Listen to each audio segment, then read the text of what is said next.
अस्सलाम वालेकुम, आप देख रहे हैं शेख एक्सप्रेस टीवी। मैं हूं शारिक नक्शबंदी। अभी अखबर आई है कि वक्फ अमेंडमेंट एक्ट बनाने के लिए जो मोदी सरकार ने लोकसभा में बिल पेश किया था उसे रिव्यू करने के लिए ज्वाइंट पार्लियामेंट्री कमेटी के पास यानी जेपीसी के पास भेज दिया गया है।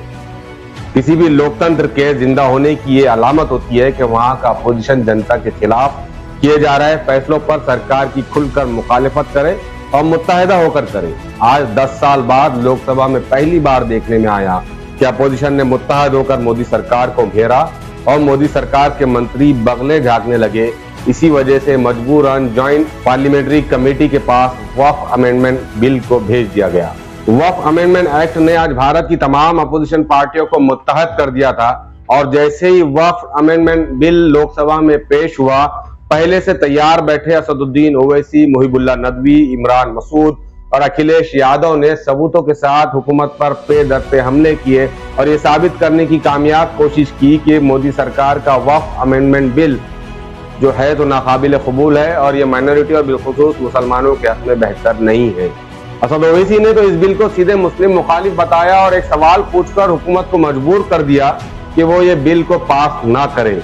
असद ओवैसी ने अपने भाषण में मोदी सरकार से पूछ लिया कि जैसे मंदिर या गुरुद्वारा बोर्ड का जिम्मेदार कोई मुसलमान नहीं हो सकता, वैसे वक्फ बोर्ड का जिम्मेदार कोई गैर मुस्लिम कैसे हो सकता है।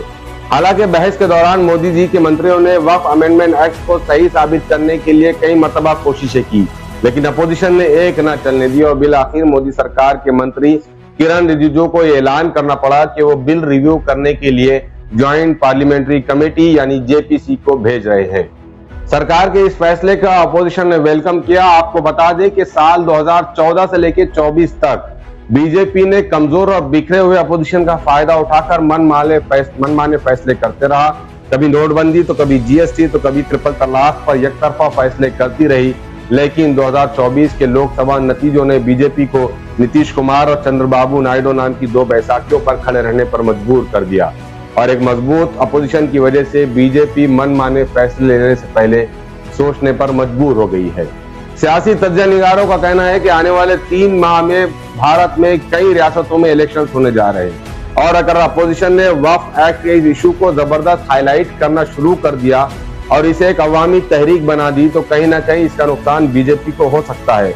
और जिस तरीके से आज अपोजिशन ने लोकसभा में इस बिल को गलत साबित करने की कोशिश की, उससे एक आम हिंदुस्तानी को यह समझ में आने वाली बात है कि कहीं ना कहीं वक्फ अमेंडमेंट एक्ट के तहत मुल्क की पर्टिकुलर एक माइनॉरिटी यानी मुसलमानों को टारगेट करने के लिए कोशिशें की जा रही थी।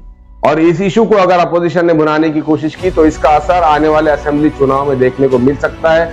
इसलिए मजबूरन हो सकता है कि बीजेपी को आने वाले असेंबली चुनाव के पेश नजर इस बिल को ज्वाइंट पार्लियामेंट्री कमेटी को भेजना पड़ा। तो बहरहाल ये था लोकतंत्र के सबसे बड़े मंदिर यानी लोकसभा में आज अपोजिशन का सबसे बेहतरीन परफॉर्मेंस।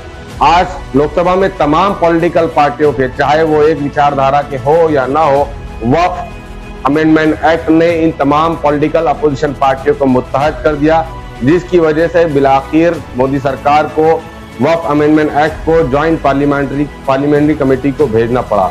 तो ये एक आज अपोजिशन का बेहतरीन परफॉर्मेंस आपको देखने में आया, जो कहीं ना कहीं एक लोकतंत्र की खूबसूरत मिसाल है। ये था शेख एक्सप्रेस का वक्फ अमेंडमेंट एक्ट पर एक अहम अपडेट और नए अपडेट के साथ आपसे फिर मुलाकात होगी। शुक्रिया।